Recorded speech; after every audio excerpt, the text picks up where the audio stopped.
자랑스러운 국뽕적 관점에 한국 현대사에 들어가다 보면 여러 가지 그 모순 덩어리에 마주치는데 그 모순의 해법이 남들에게는 우익 전향으로 비춰질 수 있겠구나. 이 얘기를 오늘 좀 하려고 그러는데 네. 이게 지금 2024년 6월에 전국 변수와 관계가 있다 이 얘기를 하고 싶어요. 아, 굉장히 흥미롭게 들리는데 현대사에서 모순적으로 우리 평론가님 느끼실 만한 시점 제가 딱 떠오르는 거는 우리 압축적 경제 성장을 했던 70년대 80년대가 떠오르긴 합니다. 시대적으로. 그 그렇죠. 시대가 맞습니까? 아니 더 거슬러 가도 돼요. 네. 이승만 어찌할 것이냐. 아, 우리 국부라고 흔히들 불리기도 하는 그 시절의 네, 국부. 네. 이승만 박정희 전두환 어떻게 할 거냐 하는 거예요. 어때요? 어떤 사람이요 그 사람들? 아, 저는 사실은 그분들이 나라 운영을 맡았을 때를 성인으로서 체감하지 못했기 때문에 교과서나 대학에서 배운 그 사람들의 공과 가를 따졌을 때는 사실은 저 개인적으로는 과에 집중을 많이 해왔던 게 사실인 것 같습니다. 당연하죠. 네. 근데 이제 내가 직접 체험하지 못했기 때문에라고 그 얘기를 하는데 이 부분은 저는 각각의 개인적 노력이 필요하다고 그래요. 생각해요. 저는 김대중은 현실적 존재예요. 옆자리에서 칸토프에서 맥주를 마셔본 경험도 있어요. 현실적 존재라고. 근데 김구는 역사책에서만 봤어. 그렇죠. 네. 현실감이 안 와. 지금 20, 30대들은 김대중은 바로 나에게 김구 같은 존재라고. 그런데 라이프 스팬, 인생 주기는 네. 생물학적인데 지배를 받지만요. 이 관념 속에 역사 주기는 훨씬 큰 걸 내 직접 체험처럼 인식을 해야 된다고. 50년 전, 80년 전, 120년 전에 벌어진 일이 마치 있었던 일이 내가 경험한 일처럼 인식을 해야 돼요. 정보량이 많기 때문에. 그거는 교육을 통해서 막 그래야 된다고. 네. 그러니까 내가 직접 선거해 본 사람만 하여튼 그렇다고 치고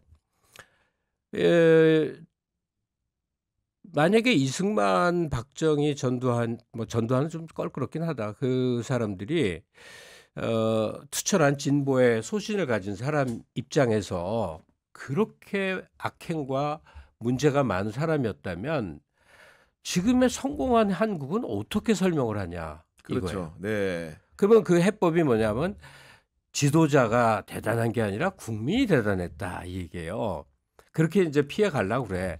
국민이 대단한 건 맞지. 맞죠. 예. 뭐 가령 독재로 때려 몰아도 안 되는 나라는 안 되잖아요. 예? 남미, 필리핀 안 되잖아. 근데 우리는 다르지. 그러니까 한국인들이 자질이 달랐고 게으르고 안 씻고 뭐 이런 종류의 사람으로 취급되던 사람들이 갑자기 다이내믹한 사람으로 변해버린 건 대단하죠. 그러나 리더십 없이 그거 설명 안 됩니다. 그럼요. 네. 예.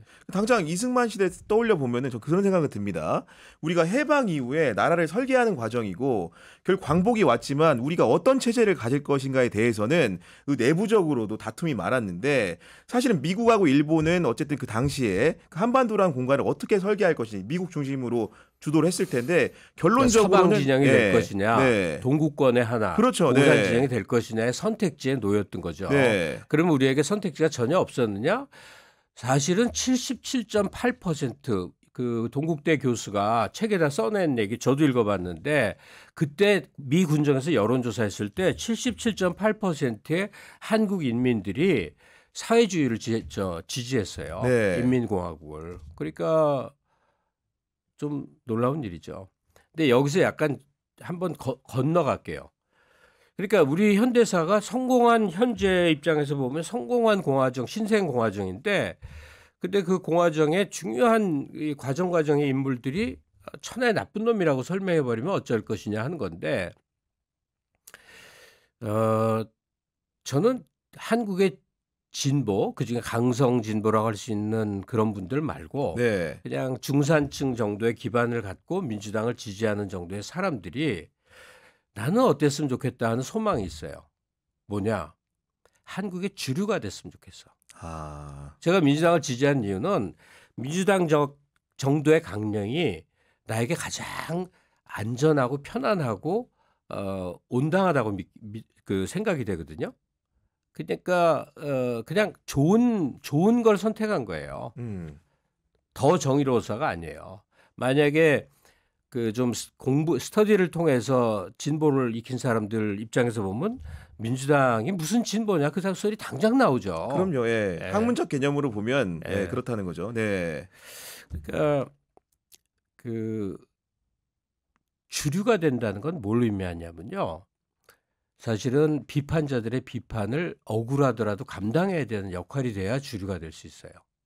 그러니까 소수 강경파들은 항상 정의의 우월감, 우월적 도덕성을 갖고서 다수 그 상대편의 부도덕을 공격함으로 인해서 에너지를 얻고 자부심을 얻어요.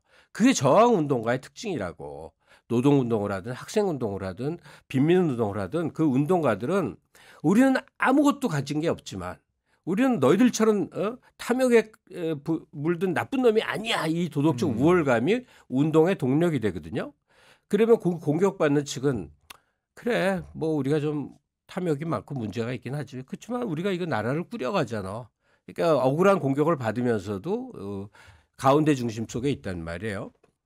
그러니까 민주당적 시야를 가진 기업인이 있고 학자가 있고 언론인이 있고 농부가 있고 노동자가 있을 때 이 민주당적 관점의 사람들이 과거 역사에 대한 약간 수정주의적 견해를 갖는다면 한국의 주류가 될 수 있지 않겠는가?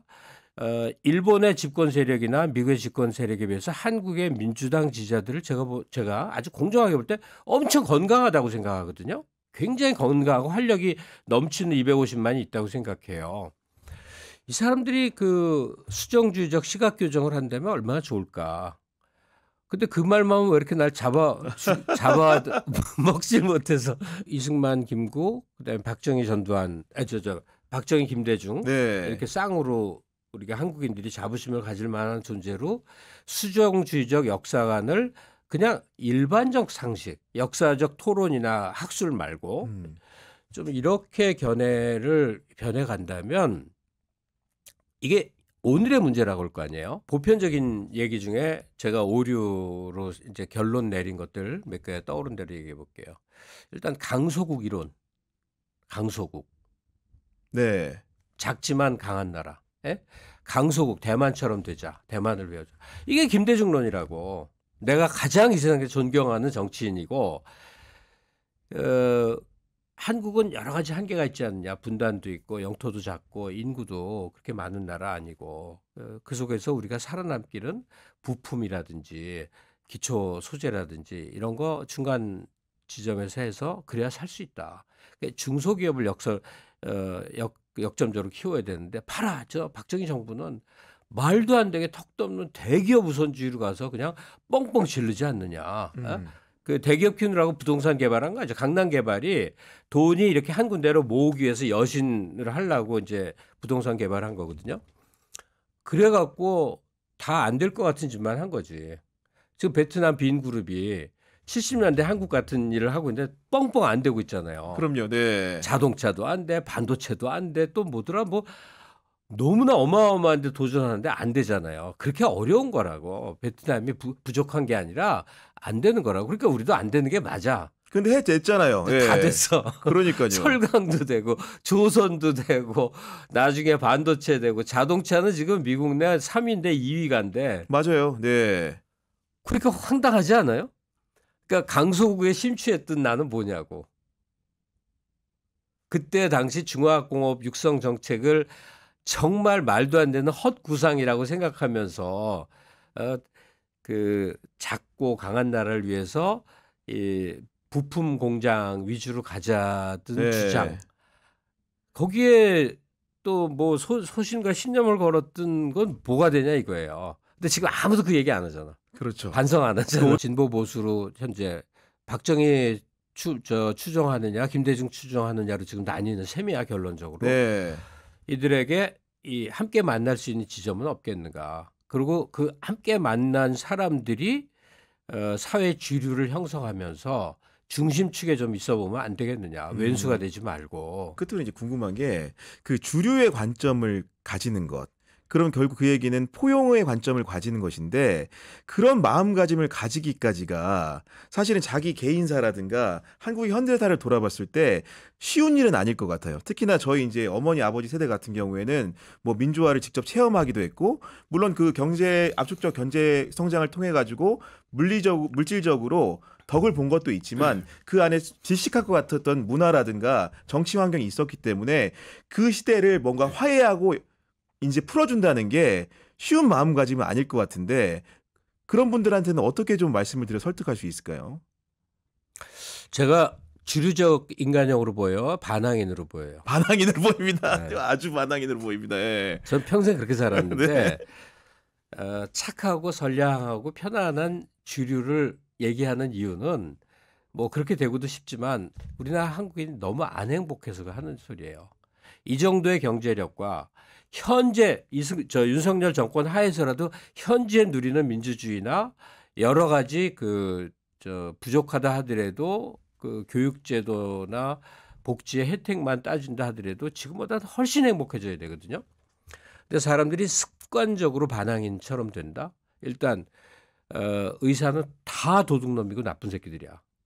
기업가든 다 나쁜 놈들이 착취자야. 뭐 그런 식의 시각 있잖아요. 저 같은 경우에는 국뽕 했을 때 사실은 아직도 우리나라에 대한 자부심을 가져도 되는지에 대한 의문을 많이 가졌는데 그런 부분들이 지금 곱씹어 보면은 결국은 누구에 대한 부정이 컸던 것 같아요. 그러니까 네. 내가 진보입니다. 혹은 내가 지식입니다 하는 거는 그 나쁜 사람을 공격함으로써 얻는 자기 위안의 측면으로 진보라고 하는 경우가 많은데 진정하게 자기가 지식인적 각성을 하려면 내가 공격받는 입장이 될 수 있어야 된다고. 네. 억울하지만. 왜? 공격받는 입장이 되려면 여러 가지를 품어야 되기 때문에 그래요. 그래서 이 라이프 스팬은 내 수명밖에 아니지만 역사 스팬이 있단 말이에요. 내가 바라본 한국의 공화정의 시야에서 보자면 저 오물, 저 똥물, 저 독재, 저 엉터리 같은 짓들이 오늘의 우리를 끌어오는 거대한 진흙탕 같은 건데 우린 이렇게 여기까지 올려져 있구나.